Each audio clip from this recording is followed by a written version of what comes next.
तो गाइस यही वो जगह है जहाँ पे हल्दी घाटी का युद्ध लड़ा गया था। महाराणा प्रताप की अमर गाथा जो यहाँ पे रची गई थी, तो सारी उसकी कलाकृतियाँ बनाई गई है। बहुत ही बड़ी काया थी ये तोप है। ये संग्रहालय है अंदर।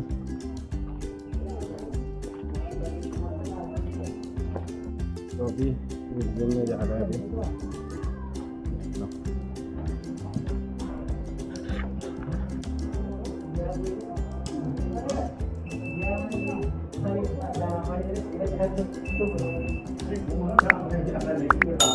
ये जगह है।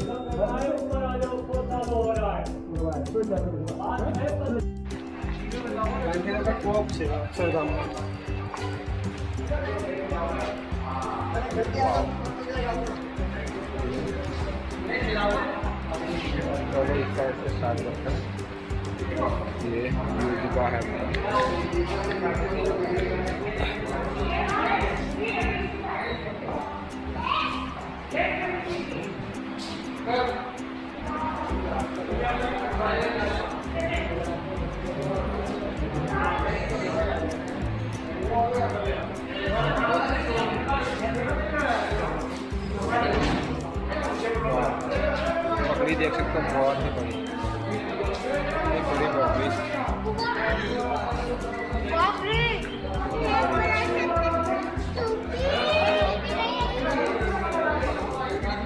ये है बत्तख का है पूरा।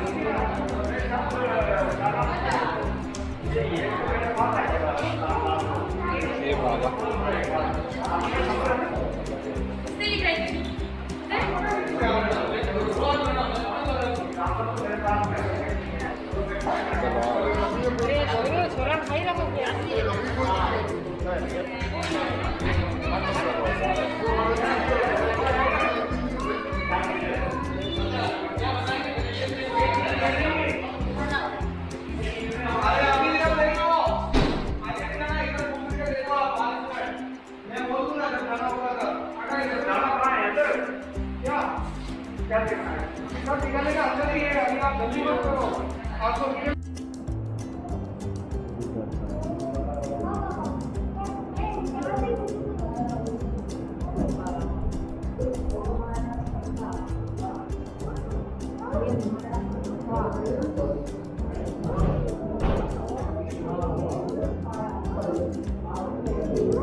हल्दी घाटी युद्ध के बाद महाराणा प्रताप अपनी प्रतिज्ञा का पालन करने के लिए वनवासी जीवन व्यतीत करने लगे।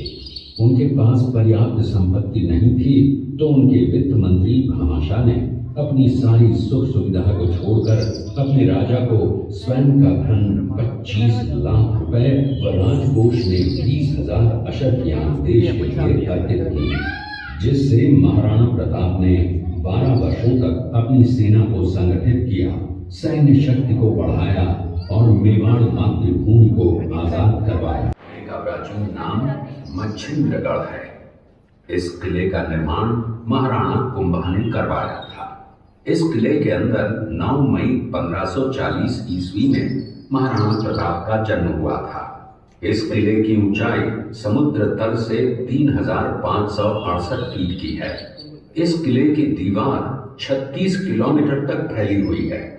इस दीवार का नाम ग्रेट वॉल ऑफ चाइना के बाद द्वितीय पायदान पर दर्ज है। इस किले के अंदर 360 प्राचीन मंदिर हैं। उन मंदिरों में से जग प्रसिद्ध महादेव का मंदिर सबसे प्राचीन है।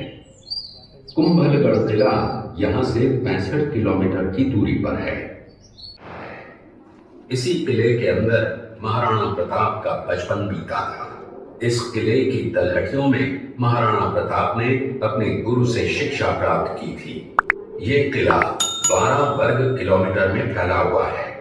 इस किले पर जब भी विजय को प्राप्त कर लेते तो उनकी पत्नियां वीरांगनाएं अपने सतीत्व की रक्षा करने के लिए जलती हुई अग्नि में कूद प्राणों को त्याग देती थी, जिसे हम जौहर कहते हैं। चित्तौड़गढ़ में 3 मुख्य बड़े जौहर हुए थे। प्रथम जौहर 1303 ईस्वी में रानी पद्मिनी ने 16,000 स्त्रियों वीरांगनाओं के साथ जौहर किया था, सिर्फ अल्लाउद्दीन खिलजी के कारण। दूसरा जौहर 1535 ईस्वी में दिल्ली के शासक बहादुर शाह के समय में रानी कर्मावती ने वीरांगनाओं के साथ किया। और तीसरा जौहर 1568 ईस्वी में सम्राट अकबर ने चित्तौड़गढ़ पर आक्रमण किया।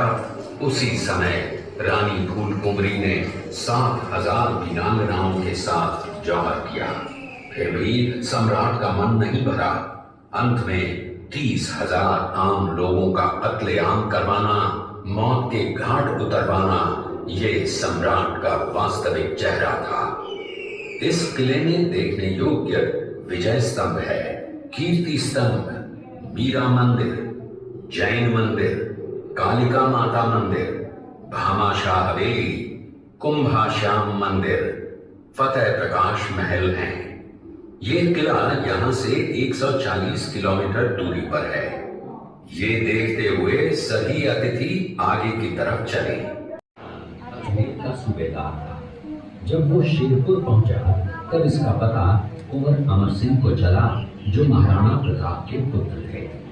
अमर सिंह ने शेरपुर छावनी पर अचानक आक्रमण कर दिया। उस आक्रमण में मुगल सेना में भगदड़ मच गई। मुगल सेना को अपनी छावनियों को छोड़कर भागना पड़ा। छावनियों के अंदर से लूटा हुआ माल व अब्दुल रहीम खान खाना, जिसकी बेगम आनी खान को बंदी बनाकर महाराणा प्रताप के सामने पेश किया गया। तब अमर सिंह पर महाराणा प्रताप क्रोधित हुए और कहा, जहां से इस नारी को बंदी बनाकर लाए हो, इसे पुनः ससम्मान लौटा कर आओ। महाराणा प्रताप ने कहा, हमें नारी से कोई दुश्मनी नहीं है, हमें तो देश विद्रोहियों से दुश्मनी है, जिन्होंने चारों तरफ आतंक फैलाया है।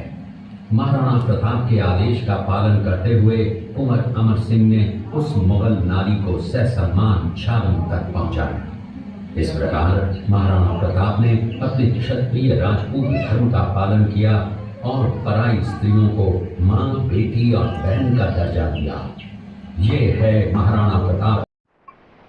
अब लोगों ने चित्तौड़गढ़ का दृश्य देखा थी, जिसने अपने पुत्र का बलिदान देकर राजवंश की रक्षा की थी। उस मां का नाम पन्नाधाय था। पन्नाधाय जाति से गुर्जर थी। वो एक राजकुमार की धाई मां थी। दूसरी तरफ हाथ में तलवार लिए खड़ा ये बनवीर सिंह एक दासी पुत्र है। ये कुंवर उदय सिंह की हत्या करके मेवाड़ की राजगद्दी प्राप्त करना चाहता था। एक रात्रि बनवीर सिंह को मौका मिला। वो राजकुमार उदय सिंह के बड़े भाई विक्रमादित्य सिंह की हत्या करके राजमहल की तरफ आगे बढ़ा। इसकी सूचना पन्नाधाय को लग गई। कुछ समय तक पन्नाधाय चिंतित हुई। तभी पन्नाधाय ने अपने पुत्र चंदन को राजसी कपड़े पहनाकर पलंग पर सुला दिया और उदय सिंह को एक टोकरी के अंदर छिपाकर पत्तों से ढक के महल के बाहर निकालकर गुप्त रास्ते से कुंभलगढ़ भेज दिया। बनवीर सिंह जब तलवार लेकर राजकक्ष में आया तो उसने पन्नाधाय से कड़क आवाज में उदय सिंह के लिए पूछा, तो पन्नाधाय ने चंदन की तरफ इशारा किया। बनवीर ने चंदन को उदय सिंह समझकर चंदन की हत्या कर दी और ये समझने लगा कि मैंने राजकुंवर उदय सिंह को मार दिया।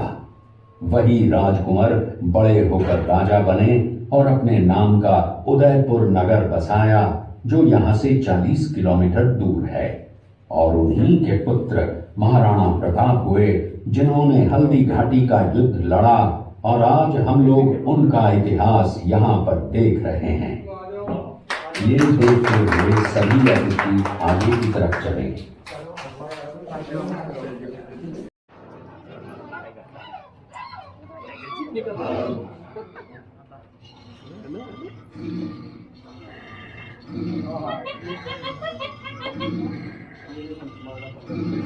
ये घटना महाराणा प्रताप की वीरता को दर्शाती है। एक समय नरभक्षी बाघ का आतंक छाया हुआ था। महाराणा प्रताप ने उस बाघ का शिकार कर उस बाघ को मार डाला। ये घटना महाराणा प्रताप की वीरता की प्रतीक है। कृपया अब आप सब पीछे की तरफ देखिए। अपनी प्रतिज्ञा का पालन करते हुए महाराणा प्रताप ने प्रतिज्ञा की थी कि जब तक अपनी मातृभूमि को शत्रुओं से मुक्त नहीं करा लेता तब तक न तो मैं महलों में रहूंगा, न किसी धातु के पात्र में भोजन करूंगा, न किसी गद्दी के बिछौने पर सोऊंगा। पत्ते ही भोजन के पात्र होंगे, जमीन ही बिछौना होगा। इस प्रतिज्ञा का पालन उन्होंने 21 वर्षों तक जंगलों में रहकर किया। इस दृश्य में देखिए महाराणा प्रताप वृक्ष के नीचे बैठकर पत्तों पर खाना खाते हुए। इसी कारण हम आज भी महाराणा प्रताप को श्रद्धा व सम्मान से याद करते हुए देशभक्ति की प्रेरणा प्राप्त करते हैं। ये दृश्य महाराणा प्रताप और सुविख्यात स्वामी भक्त घोड़े चेतक के अंतिम मिलन का है। हल्दी घाटी युद्ध के बाद चेतक घोड़े ने 22 फीट के एक बरसाती नाले को पार किया। ये उसी समय का दृश्य है। पास में खड़े महाराणा प्रताप के छोटे भाई शक्ति सिंह हैं, जो पहले मुगल सेना में थे। बाद में वो महाराणा प्रताप की तरफ आए, माफी मांगी और अपना घोड़ा महाराणा प्रताप को दिया। ये देखते हुए सभी अतिथि आगे की तरफ चले।